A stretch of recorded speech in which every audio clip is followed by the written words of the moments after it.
दोस्तों औसत से दो प्रकार के क्वेश्चन आपसे पूछे जाते हैं। ये एक टाइप का क्वेश्चन ये 7, 11, 15, 19 डॉट डॉट 67 तक की संख्याओं का एवरेज फाइंड करना, औसत फाइंड करना है। परिमाणों की संख्या निकालेंगे, फिर इनका योग करेंगे, फिर औसत निकालेंगे, बहुत लंबा समय लगेगा। दोस्तों आपको क्या करना है, पहले इनका डिफरेंस देखिए। 7 और 11 का डिफरेंस 4, 11 15 का डिफरेंस 4, 15 19 का डिफरेंस 4, ऐसे ही डेड 67 तक। मतलब ये कौन सी श्रेणी हो गई, जिनका सर्वांतर समान है, समांतर श्रेणी हो गई। तो आइए हम इसकी ट्रिक बताएंगे। दूसरा क्वेश्चन है 1 से लेकर 100 तक की सभी सम संख्याओं का औसत क्या होगा। तो इन दोनों की ट्रिक आपको बताते हैं। सबसे पहले अगर श्रेणी समांतर श्रेणी है तो क्या करना है आपको, फर्स्ट नंबर उठाइए, फर्स्ट प्लस लास्ट नंबर उठाइए और उनका कर दीजिए आधा। फर्स्ट नंबर क्या था 7 और लास्ट नंबर 67 अपॉन 2 कर दीजिए। तो ये कितना हो गया 74/2, 37 आपका आंसर है। उसका एवरेज जो होगा 37 होगा। अब देखते हैं 1 से 100 तक की सम संख्याओं का औसत। जो लास्ट सम संख्या है उसको उठाना है, प्लस उसमें 2 कीजिए, उसको भी आधा कर दीजिए। अंतिम सम संख्या क्या है 100 प्लस 2/2। तो ये हो गया 102 का आधा होगा 51 जो होगा उसका औसत आ जाएगा इसका। आइए दोस्तों ये दो टाइप के एवरेज के क्वेश्चन देखते हैं। 1 से लेकर 100 तक की विषम संख्याओं का औसत क्या होगा, 7, 14, 21, 84 का एवरेज क्या होगा। डेड 84 तक का एवरेज पूछा गया है। तो आपको देखना है ये 7 का टेबल है, 7 एकम 7, 7 दूनी 14, 21 ऐसे करके 84 तक। तो 7 का 84 तक कितने नंबर हो गए टोटल, मतलब ये 12 का 7 से मल्टीप्लाई करेंगे तब 84 आएगा। तो टोटल कितने नंबर हैं, 7 के कितने मल्टीपल हैं, 12 मल्टीपल का एवरेज निकालना है। तो आइए देखते हैं 1 से 100 तक की विषम संख्याओं का औसत क्या होगा। सबसे लास्ट की विषम संख्या क्या है, लास्ट की विषम संख्या प्लस उसमें 1 कर दीजिए, आधा कर दीजिए। लास्ट की विषम संख्या होगी 99 प्लस 1 कीजिए, आधा कीजिए, तो 50 इसका आंसर। और दूसरे केस में क्या होगा, दूसरे केस में आपको जो नंबर दिया हुआ है 7 नंबर दिया हुआ था उसके कितने मल्टीपल निकालने हैं आपको, 12 मल्टीपल। तो 12 प्लस 1 कर दीजिए 13 हो गया और इसका कर दीजिए आधा। बस यही एवरेज हो जाएगा। तो आएगा ये 13 गुणा 7, 13 91 का आधा हो जाएगा। 47.5 जो है उसका एवरेज हो जाएगा। इसका एवरेज 47.5 और इसका एवरेज 50 हो जाएगा। आइए दोस्तों ये सिंपल इंटरेस्ट का क्वेश्चन आपको बताते हैं, शॉर्ट ट्रिक इसकी। एक जो धन है वो साधारण ब्याज से 1125 रुपए हो जाता है 4 वर्ष में और 1200 रुपए हो जाता है 7 वर्ष के अंदर। तो आपको बताना है वह धन कितना था, जो ये वाला धन है स्टार्टिंग में कितना था। तो कुछ नहीं करना है आपको, ये 1125 रुपए हो रहा है तो इसको इसके समय से मल्टीप्लाई कीजिए और ये 1200 हो रहा है इसको इसके समय से मल्टीप्लाई कीजिए। तो देखिए 1125 गुणा 7 माइनस 12 चौक 4800 रुपए। और दोस्तों इसके अपॉन में क्या आएगा, इन दोनों टाइम का डिफरेंस कितना है, 3 ईयर इनके टाइम का डिफरेंस है। तो इसको 3 से डिवाइड कीजिए, ये आएगा 3075/3 बराबर 1025 रुपए जो था ये इसका सम था, मूलधन जो था ये था। दोस्तों ये क्वेश्चन आपसे कई बार पूछा जाता है, अगर एक साइकिल का अंकित मूल्य 1100 रुपए है और यदि दुकानदार उसे 10% की छूट दे और इसके बाद भी उसे 10% का फायदा मिल जाए तो उसका लागत मूल्य क्या होगा उस साइकिल का। आप देखिए छूट किस पे दी जाती है, जो अंकित मूल्य होता है उस पे छूट दी जाती है। अंकित मूल्य कितना है 1100 रुपए, इसको छूट कितनी दी गई 10% छूट देने का मतलब 100 माइनस 10 बराबर। आप देखेंगे लाभ किस पे निकाला जाता है, कॉस्ट प्राइस पे। तो कॉस्ट प्राइस हमें पता नहीं, हमने मान लिया x और लाभ होने का मतलब 100 प्लस 10% की उसका लाभ हो गया। बस आप इससे x की वैल्यू निकाल सकते हैं आसानी से। कहने का मतलब है 1100 गुणा 90 बटे ये 110 हो जाएगा बराबर x। 110 धाम 1100, तो लागत मूल्य आ गया 900 रुपए। ऐसे ही दोस्तों अगर आपको लागत मूल्य दिया हो और मार्क प्राइस पूछा हो तो आप ये x यहाँ आ जाएगा और यहाँ पर कॉस्ट प्राइस आ जाएगा, तब भी आपका x की वैल्यू निकल आएगी। फ्रेंड्स आपसे प्रॉफिट एंड लॉस में ये क्वेश्चन कई बार पूछा जाता है और इसका आंसर केवल 2 सेकंड में निकलेगा। अगर करण 10 पेन 11 रुपए के खरीदता है और 11 पेन 10 रुपए के बेचता है, प्रॉफिट या लॉस आपको निकालना है, कितने प्रतिशत उसको प्रॉफिट होगा या लॉस होगा। तो आपको कुछ नहीं करना है, कितने पेन 10 पेन कितने रुपए के 11 रुपए के, बेच कितना रहा है 11 पेन 10 रुपए के। आपको क्या करना है, ये वाले पेन है इसको इसके रुपए से मल्टीप्लाई कीजिए और ये वाले पेन है इसको इसके रुपए से मल्टीप्लाई कीजिए। बस इसको इससे मल्टीप्लाई करेंगे 100 माइनस इसको इससे करेंगे 121 बटे। अब दोस्तों हम प्रॉफिट और लॉस किस पे निकालते हैं, कॉस्ट प्राइस पे निकालते हैं। तो कॉस्ट प्राइस हमारी क्या है, ये वाली है। तो 11 गुणा 11 121 गुणा 100, बस आपका यही आंसर होगा। आप देखेंगे ये माइनस का 21 बटे 121 गुणा 100, इतने प्रतिशत जो होगा, ये माइनस का साइन बताता है, उससे जो होगा लॉस होगा ना कि प्रॉफिट होगा। आइए दोस्तों आपसे इस प्रकार का प्रश्न कई बार पूछा जाता है, यदि 20 साइकिलों का लागत मूल्य 18 साइकिलों के विक्रय मूल्य के बराबर हो तो आपसे पूछा जाता है कि लाभ का प्रतिशत क्या होगा। आपको लाभ का प्रतिशत निकालना है। देखिए कितनी साइकिलें हैं, 20 साइकिल, इसका लागत मूल्य 18 साइकिलों के विक्रय मूल्य के बराबर है। कहने का मतलब अगर 18 साइकिलें बेच दें तो 20 साइकिलें बना लेगा ये। तो कहने का मतलब 20 माइनस 18, विक्रय मूल्य कितनी साइकिल के बराबर है 18 अपॉन में 18 गुणा में 100, उसे इतना लाभ होगा। लाभ प्रतिशत 20 माइनस 18 बटे 18 गुणा 100 अर्थात 2 बटे 18 गुणा 100, मतलब ये आएगा 100/9%, मतलब 11 सही 1/9% उसको इतने प्रतिशत का लाभ होगा। दोस्तों प्रॉफिट एंड लॉस से ये क्वेश्चन पूछा जाता है, एक आदमी ने एक मेज 6.5% के लाभ पर बेच दी, अगर वह इसी मेज को 1250 रुपए ज्यादा में बेचता तो उसे 19% का लाभ होता, तो लागत मूल्य क्या होगा? दोस्तों आप बताइए कितने रुपए ज्यादा में बेचता? 1250 रुपए ज्यादा में बेचता, तो उसे कितना ज्यादा प्रॉफिट होता? तो उसे 19% का प्रॉफिट होता। पहले कितना हो रहा था? 13/2, और ये प्रतिशत में है तो इसे 100 से गुणा कर दीजिए। 1250 बटे इसको हल करेंगे 25/2 गुणा 100, तो ये आ जाएगा 10,000 रुपए जो है इस मेज का लागत मूल्य आएगा। प्रॉफिट एंड लॉस से ये क्वेश्चन पूछा जाता है, अगर एक किसान 6,000 रुपए के गेहूं खरीदता है और वह 1/3 भाग 30% के नुकसान पर बेच देता है, तो बाकी का जो बचा हुआ गेहूं है उसे अब कितने प्रतिशत लाभ पे बेचे कि उसको ना लाभ हो ना हानि हो? ये क्वेश्चन कई बार आपसे पूछा जाता है। तो दोस्तों इसमें आपको करना क्या होता है, केवल अब देखिए कितना भाग, 1/3 भाग, उसने कितने प्रतिशत नुकसान पे बेचा? 30% नुकसान पे बेचा। अब बचा कितना भाग है? 1 - 1/3, बस इसको सॉल्व कीजिए। 3 धाम 30 हो गया, 10 ये हो गया 2/3, 2 से ये कट जाएगा 5 बार और 3 का इससे गुणा होगा 15%। अब बाकी बचे हुए गेहूं को वह 15% लाभ पे बेचे, जो फाइनली उसको अंत में ना लाभ होगा ना हानि होगी। दोस्तों कई बार आपको एक टेबल दे दी जाती है, जैसे यहाँ 11 की दी है, कई बार आपको 95 की टेबल दे देगा, 117 की टेबल दे देगा, तो आपके लिए टफ हो जाएगा।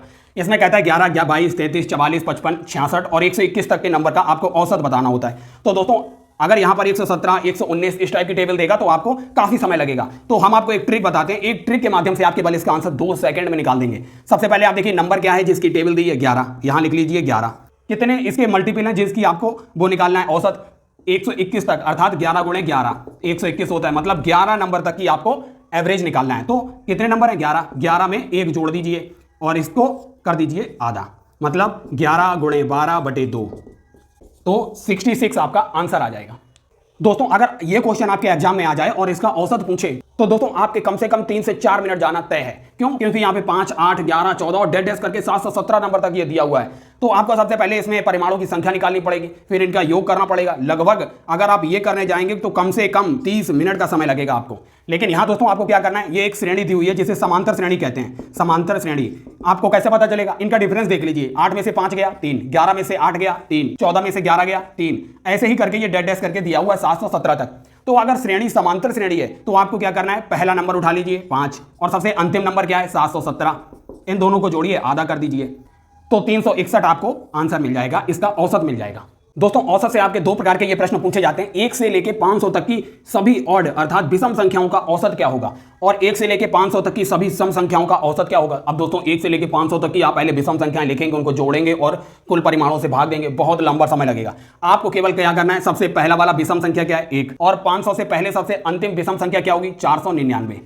आपको क्या करना है, लास्ट का नंबर लिखना है प्लस विषम संख्या आपसे पूछिए तो विषम संख्या 1 होती है, डिवाइड बाई 2, बस आपको लास्ट का नंबर क्या है 499 और प्लस 1 कर दीजिए, उसमें डिवाइड 2 से कर दीजिए, अर्थात कितना हो गया 500/2 बराबर 250 जो होगा इसका औसत होगा। और यही इस केस में क्या होगा, यहां पर सम संख्याएं इवन नंबर पूछा गया है, तो इसमें आपको करना है जो लास्ट का सम संख्या होगा 500 तक, अर्थात लास्ट का सम संख्या क्या है 500 प्लस, यहां पे देखिए सम संख्या का औसत है तो प्लस का 2 करना पड़ता है सम संख्या में, और विषम में 1 करना पड़ता है प्लस, बटा 2 कर दीजिए, यहां पर हो जाएगा 502/2 बराबर आएगा ये 251, इन संख्याओं का औसत होगा। दोस्तों ये HCF से आपसे क्वेश्चन पूछा जाता है, सबसे बड़ा नंबर क्या होगा जो 99, 123 और 183 को जब विभाजित करता है समान शेषफल बचता है। तो दोस्तों सबसे बड़ा मतलब हाईएस्ट कॉमन होगा, तो हाईएस्ट कॉमन का मतलब हो गया आपको यहाँ HCF निकालना है, आपको इनका डिफरेंस निकालना है। 123 और 99 का डिफरेंस निकालेंगे, 183 और 123 का डिफरेंस निकालेंगे, और 183 और 99 का डिफरेंस निकालेंगे। अब दोस्तों आपको जब ये तीनों का डिफरेंस निकल आया, आपको इन्हीं नंबर का लेना है HCF। जब आप HCF लेंगे, इनके फैक्टर करके जब HCF लेंगे तो आपको नंबर मिलेगा 12। इन्हीं का HCF जो होगा वह सबसे बड़ा नंबर होगा जो इनको विभाजित करने पे समान शेषफल देगा। तो दोस्तों ये आपको कैसे निकालना होता है, यहाँ पे देखिए 2 वर्ष में धन कितना हो रहा है 800 और 3 वर्ष में 840, मतलब 3 और 2 1 का डिफरेंस है 1 वर्ष का, तो इसे आप इजीली मान सकते हैं। आप इसको प्रिंसिपल इसी को मान लीजिए प्रिंसिपल अमाउंट, तो 840 ये टोटल सम मान लीजिए इसको, माइनस 800/800 हो जाएगा, और प्रतिशत में रेट ऑफ इंटरेस्ट आपको निकालना है तो 100 से गुणा कर दीजिए, बस आपको इतना करना है। तो ये ऊपर हो गया 40/800 गुणा 100 हो जाएगा, आप इसको इजीली कट कर सकते हैं, 8×5 = 40, तो रेट ऑफ इंटरेस्ट आपकी 5% आ जाएगी।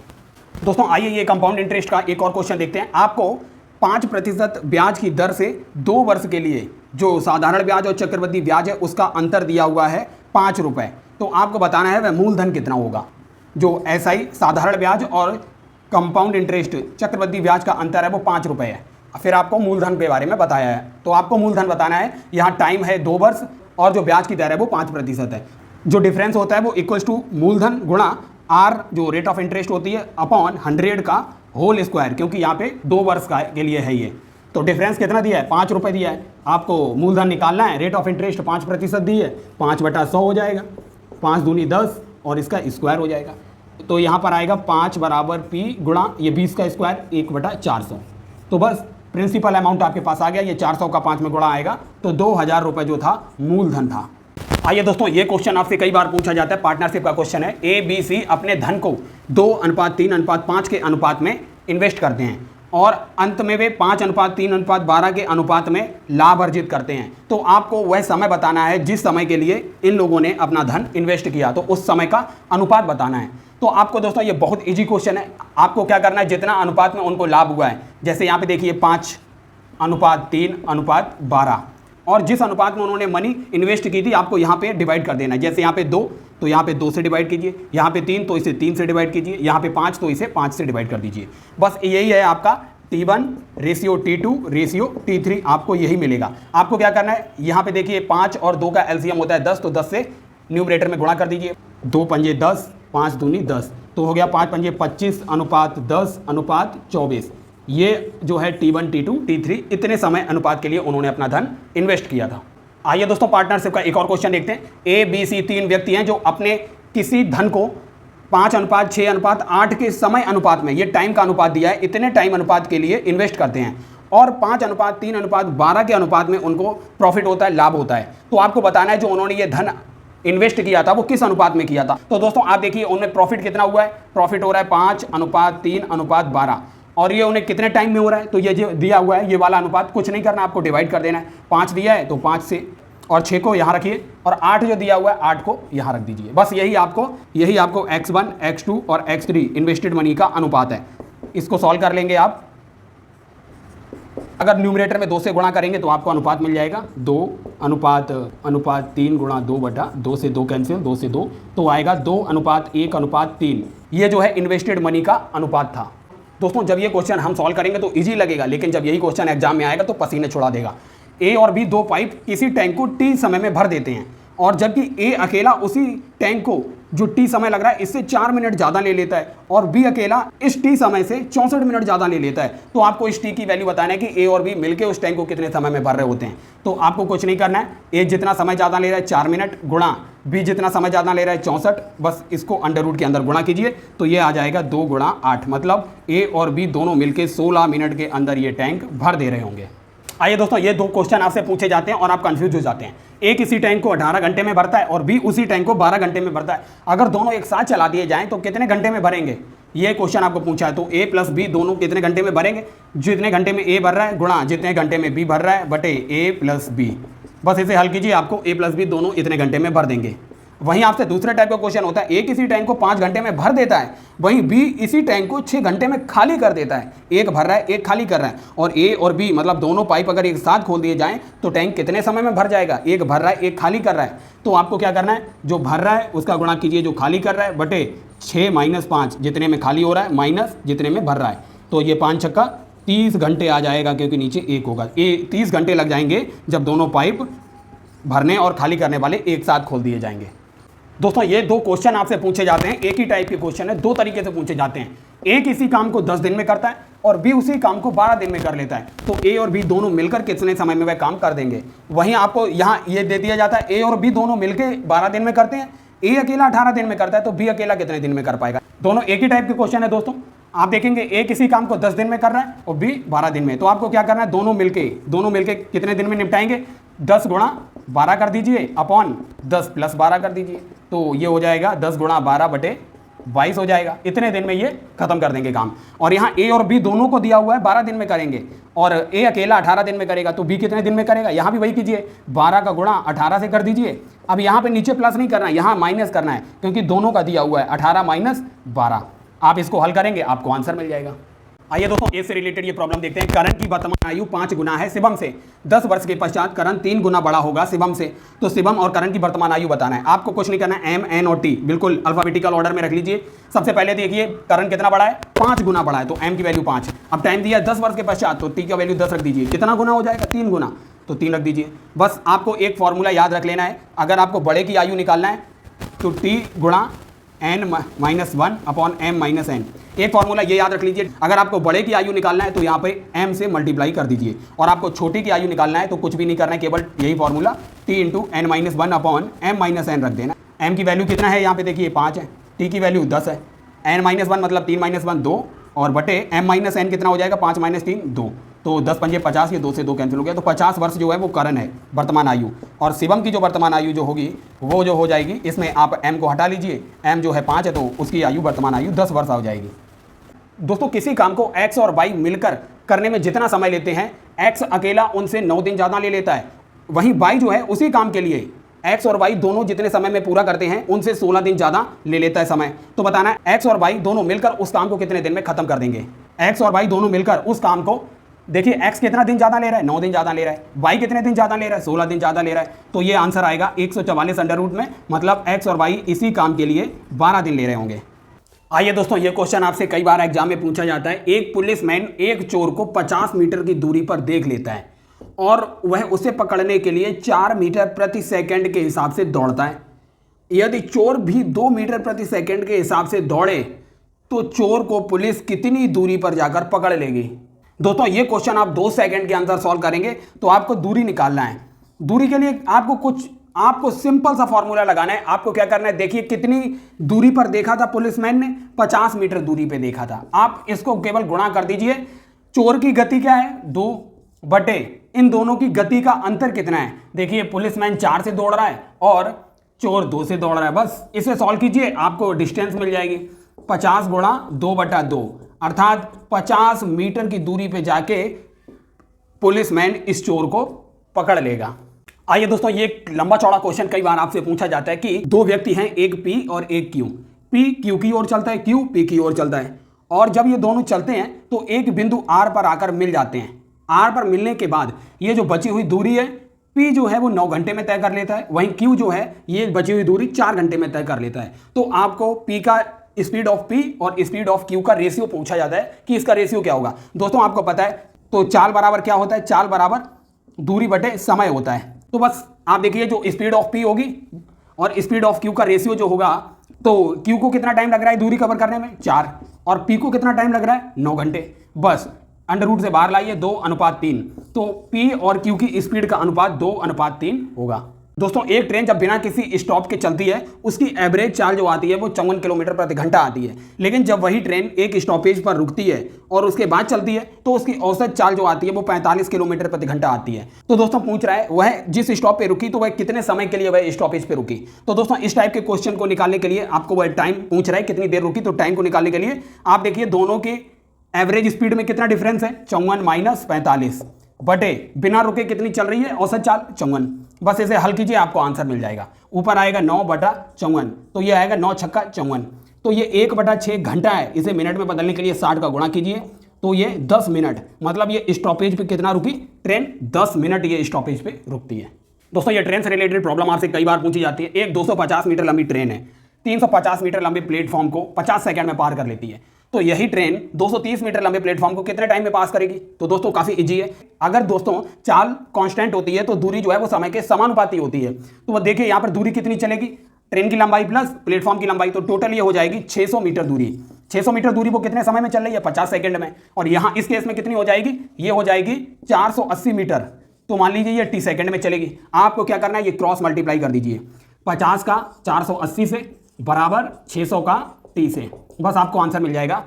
0 से 0 ये दोनों कैंसिल हो जाएंगे, तो टी बराबर आएगा 6 × 8 = 48, 8 × 5 = 40। 40 सेकंड में ये ट्रेन ये वाला प्लेटफॉर्म क्रॉस कर लेगी। आइए दोस्तों ये साधारण ब्याज का क्वेश्चन है। अगर एक धन साधारण ब्याज से 4 गुना हो जाता है 20 वर्षों में, तो आपको ब्याज दर रेट ऑफ इंटरेस्ट आर निकालना है। बहुत ईजी है, आपको देखना है कितने गुना हो रहा है, 4 गुना हो रहा है। तो जितने गुना हो रहा है उसमें 1 कम कीजिए, बटे कितने साल में हो रहा है, 20 साल में हो रहा है, और प्रतिशत में निकालना है तो 100 से गुणा कर दीजिए। बस यही आपका आंसर है, 3/20 गुणा 100, 20 पंजे 100 हो जाएगा, 5 तियो 15% ब्याज की दर से ये काम हो रहा है।